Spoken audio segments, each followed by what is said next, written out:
Welcome back to motor Vikatan. Thala Ajith இருக்கார் இல்லையா, அவர் இப்போ வந்து ஆட்டோமோட்டிவ்ல நிறைய ஃபோக்கஸ் பண்ணா நமக்கு தெரியும். ஸோ அவர் ஸ்போர்ட்ஸ்ல இப்போ கார் ரேஸ் பண்ண போறாரு. தல அஜித் வந்து என்ன மாதிரி கார் ரேஸ்னா பண்ண போறாரு அப்படின்றத பத்தி நம்ம துளசி ப்ரோட்ட கேட்டு தெரிஞ்சுக்கலாம் வாங்க. ப்ரோ, எனக்கு ஒரே ஒரு டவுட். இப்போ அஜித் எல்லாமே இந்த ஆட்டோமொபைல்ல ரொம்ப ஃபோக்கஸ் பண்றாரு, ரொம்ப ரைடு போறாரு, ரேசிங் போறாரு, அங்க துபாயில இருக்காரு, என்னென்னமோ பண்றாரு. பட் ஆனா அவர் எந்த இதுல ரேசிங் பண்றாரு, என்ன கேட்டகரியில பண்றாரு, ஸோ அதெல்லாம் எல்லாருக்குமே ஒரு டவுட்டா இருக்கும் இல்லையா? அது என்ன பண்றாரு நம்ம ஆடியன்ஸ்க்கு சொல்லலாமா? ஓகே, ஸோ ரேசிங், அதுவும் முக்கியமாக கார் ரேஸ் அப்படின்னு வரப்போ நம்ம எல்லாருக்கும் வந்து ஃபார்முலா 1 அப்படிங்கிறது தான் வந்து ஞாபகத்துக்கு வரும். வேர்ல்ட்லேயே வந்து டாப் மோஸ்ட் ரேசிங் அப்படின்னா அது வந்து ஃபார்முலா 1 அப்படின்னு சொல்லுவாங்க. ஆனால் வந்து ஆக்டர் அஜித் வந்து அதில் பார்ட்டிசிபேட் பண்ணல. அதுக்கு அடுத்து ஒரு பிரபலமான ரேசிங் டைப் ஒன்று இருக்கு. ஸோ நம்ம ரேசிங் டைப்ஸ் அப்படின்னு சொல்றதுனால எத்தனை வகை ரேசிங் வந்து உலகத்தில் இருக்கு அப்படிங்கிறத வந்து ஃபர்ஸ்ட் பார்த்துடலாம். ஓகேவா? ஃபர்ஸ்ட் டைப் ஆஃப் ரேசிங் வந்து ஓப்பன் வீல் ரேசிங்னு சொல்லுவாங்க. இது கண்ட்ரோலில் தான் வந்து ஃபார்முலா 1 வருது. இந்த ஃபார்முலா 1 பார்த்தீங்கன்னா வீல்ஸ் வந்து எக்ஸ்போஸ்டாக இருக்கும். மேலே வந்து டிரைவருக்கு மேலே கூட எதுவும் ரூஃப் இருக்காது. ஸோ அப்படியே உட்காந்து ஓட்டுவாங்க. இது வந்து ரொம்ப பவர்ஃபுல்லான கார்ஸை வந்து யூஸ் பண்ணி ரேஸ் பண்ணுவாங்க. ப்ளஸ் வேர்ல்டு வைடு வேர்ல்டில் நிறைய டிரைவர்ஸ் வந்து ஓப்பனாக இதில் வந்து பார்ட்டிசிபேட் பண்ண முடியும். இதுதான் வந்து ஃபார்முலா 1. அடுத்த டைப் ஆஃப் ரேசிங் வந்து ஸ்போர்ட்ஸ் கார் ரேசிங்னு சொல்லலாம். இந்த கேட்டகரியில் தான் ஆக்டர் அஜித் குமார் வந்து பார்ட்டிசிபேட் பண்ணுறாரு.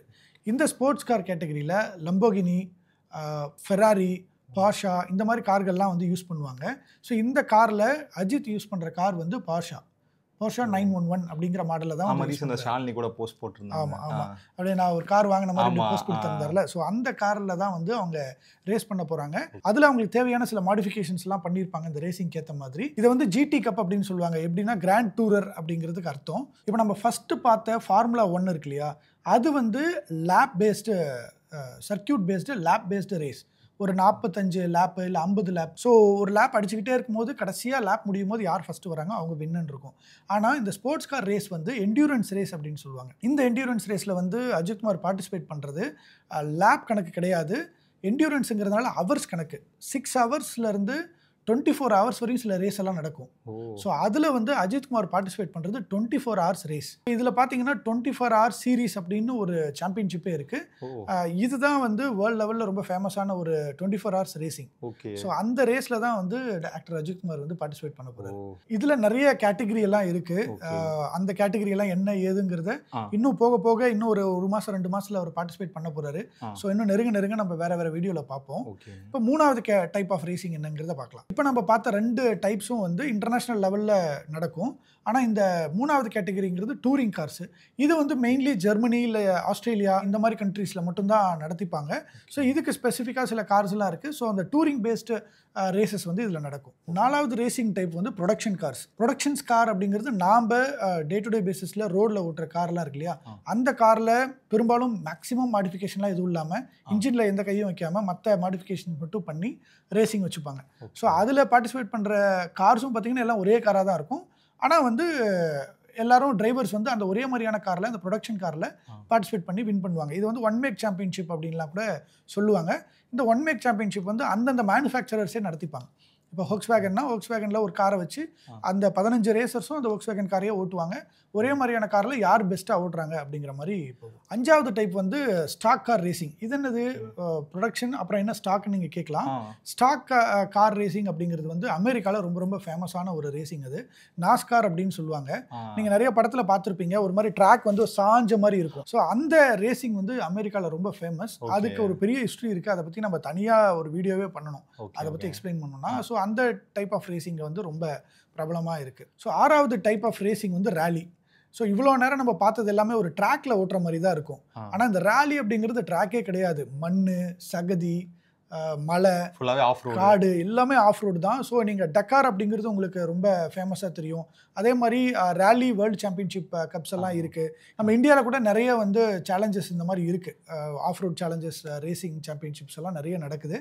ஸோ இது வந்து rally, motor sports rally. So 7வது டைப் வந்து ட்ராக் ரேசிங். இது வந்து எதுவும் சர்க்கியூட்லாம் கிடையாது, வெளியெல்லாம் கிடையாது. இது ரோடில் தான். ஆனால் ஸ்ட்ரைட்டாக ஒரு கார் எவ்வளோ ஸ்பீடாக கம்மி செகண்ட்ஸில் எவ்வளோ ஸ்பீடாக போக முடியும் அப்படிங்கிற ஒரு ரேசிங். இது ஒரு டைப் ஆஃப் ரேசிங். 8வதாக இப்போ ரொம்ப பிரபலமாயிட்டு வர ரேசிங் என்ன அப்படின்னா ஸ்டிமுலேஷன் ரேசிங். இப்போ ட்ராக்கெல்லாம் எங்கேயும் போகாமல் எல்லாரும் கேமிங் மாதிரி உட்காந்து காருக்குள்ளே உட்காந்து ஸ்டிமுலேட்டர்லேயே ரேஸ் பண்ணி வின் பண்ற மாதிரி இப்போ நிறைய ரேசிங் நடந்துகிட்டு இருக்கு. அது இப்போ ரொம்ப ப்ராப்ளம் ஆயிட்டு இருக்கு. மேபி ஃபியூச்சர்ல வந்து விர்ச்சுவல் ரியாலிட்டி, ஆகுமெண்டட் ரியாலிட்டி எல்லாம் வந்துருச்சுன்னா அப்போ வந்து ட்ராக்குக்கு போகாம எல்லாரும் வந்து காருக்குள்ளே உட்காந்து விர்ச்சுவலாவே வந்து ரேஸ் பண்ற மாதிரி இருக்கும். இப்போ ரீசெண்டா ஒரு கான்செர்ட் கூட அப்படி நடந்துச்சு, விர்ச்சுவலா எல்லாரும். ஆமா ஆமா. இந்த 8 வகையான ரேசிங்ல வேர்ல்ட்லயே செகண்ட் பாப்புலரான ஒரு ரேசிங் தான் வந்து இந்த ஸ்போர்ட்ஸ் கார் ரேசிங். ஸோ அதில் தான் வந்து அஜித் குமார் வந்து பார்ட்டிசிபேட் பண்ணுறாரு. ப்ரோ நீங்கள் சொன்னதில் ஸ்போர்ட்ஸ் கார் ரேசிங் இதெல்லாம் என்னமோ சொல்கிறீங்க, பட் ஆனால் 24 hours ஓட்டுவாங்கன்றீங்களே, அது எப்படி தலை அஜித் 24 hours ஓட்டுவாரா? இல்லை பெட்ரோல்லாம் என்ன பண்ணுவாங்க? எனக்கு ஒரே டவுட்டாக இருக்கேனே. இல்லை, ஆக்சுவலாக என்னென்னா மற்ற ரேசிங்லலாம் பார்த்தீங்கன்னா ஒரே ஒரு டிரைவர் தானே ஓட்டுவார். ஆனால் இந்த ரேசிங்கில் 4 டிரைவர் சேர்ந்து ஓட்டுவாங்க. ஸோ 24 hours பிரிச்சுப்பாங்க அந்த 4 பேரும். அது அவங்களோட ஸ்ட்ராட்டஜி. ஸோ ஒவ்வொரு டீமும் வந்து ஒவ்வொரு ஸ்ட்ராட்டஜி வந்து போட்டுப்பாங்க. மொத்தம் வந்து 15 டீம் வந்து இந்த 992 கேட்டகரி அப்படின்னு சொல்கிறாங்க. இந்த 992 கேட்டகரியில் 15 டீம் வந்து பார்ட்டிசிபேட் பண்ணுது. ஒரு டீமுக்கும் 3 டிரைவர்லேருந்து 5 டிரைவர் இருக்கலாம். ஸோ இவங்க வந்து 4 டிரைவர் ஆல்ரெடி சொல்லியிருக்காங்க. நீங்கள் இந்த அஜித்குமார் ரேசிங் அப்படின்னு அஃபிஷியல் இன்ஸ்டாகிராம் பேஜெல்லாம் இருக்குது. அதில் போய் பார்த்தீங்கன்னா ஒவ்வொரு டிரைவரோட பேர், டீட்டெயில்ஸ் அதெல்லாம் வந்து இருக்குது. ஸோ அந்த 4 டிரைவரும் சேர்ந்து இந்த ஒரு காரை 24 ஷஃபிள் பண்ணி 24 hours ஓட்டணும். இதுக்கு நடுவில் அவங்க பிட் ஸ்டாப் எடுத்துக்கணும், ஃபியூவல் போட்டுக்கணும், ஒருத்தர் ஓட்டும் போது மீது 3 பேரும் ரெஸ்ட் எடுத்துக்கணும். இந்த மாதிரி மாற்றி மாற்றி ஓட்டி ஒரு 24 ஹவர்ஸ்க்குள்ளே அந்த சர்க்கியூட்டை அதிகப்படியாக எந்த டீம் ரவுண்ட் அடிக்கிறாங்களோ அந்த டீம் தான் வின்னர்.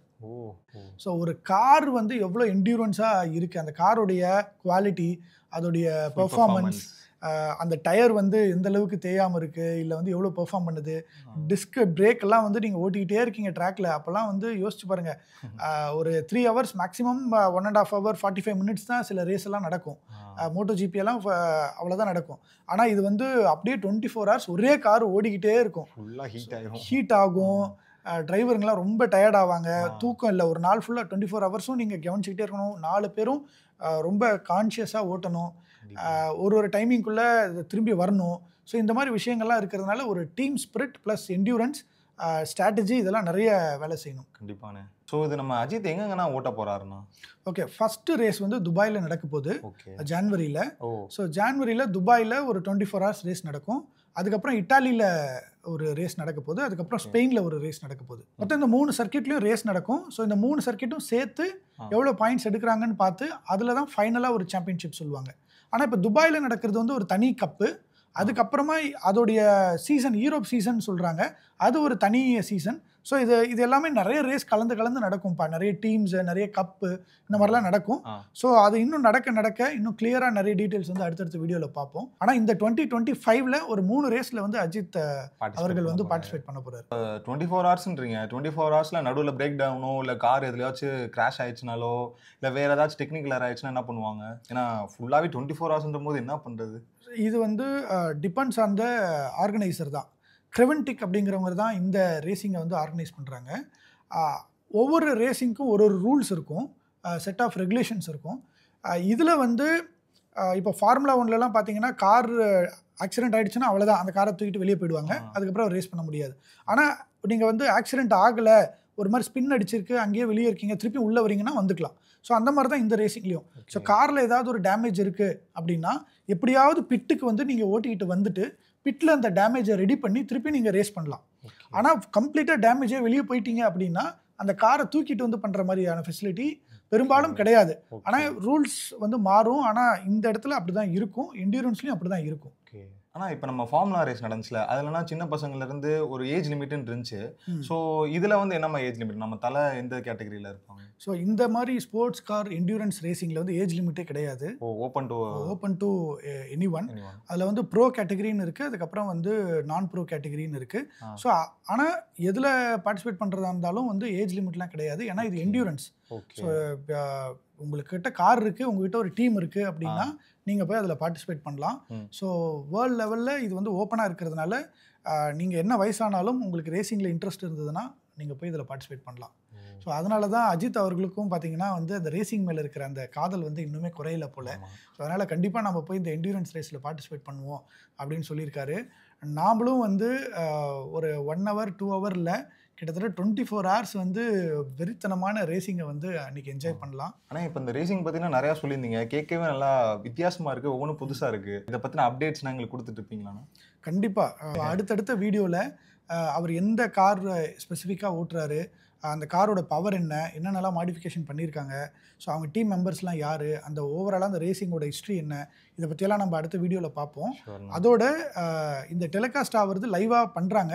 ஸோ அந்த டெலிகாஸ்ட்டை வந்து பார்க்குறதெல்லாம் என்ன ஏது, அது எப்படி பார்க்கலாம் அப்படிங்கிறதும் நான் அடுத்தடுத்த வீடியோவில் இன்னும் நிறைய நான் ஷேர் பண்ண போகிறேன். ஸோ இந்த ரேசிங்கை வந்து உண்மையிலேயே நாமளும் சேர்ந்து வந்து என்ஜாய் பண்ணுவோம். எப்படி இருக்குன்னு நாமளும் பார்ப்போம். நானும் ரொம்ப ஆவலாக வெயிட் பண்ணிக்கிட்டு இருக்கேன். பார்க்கலாம்.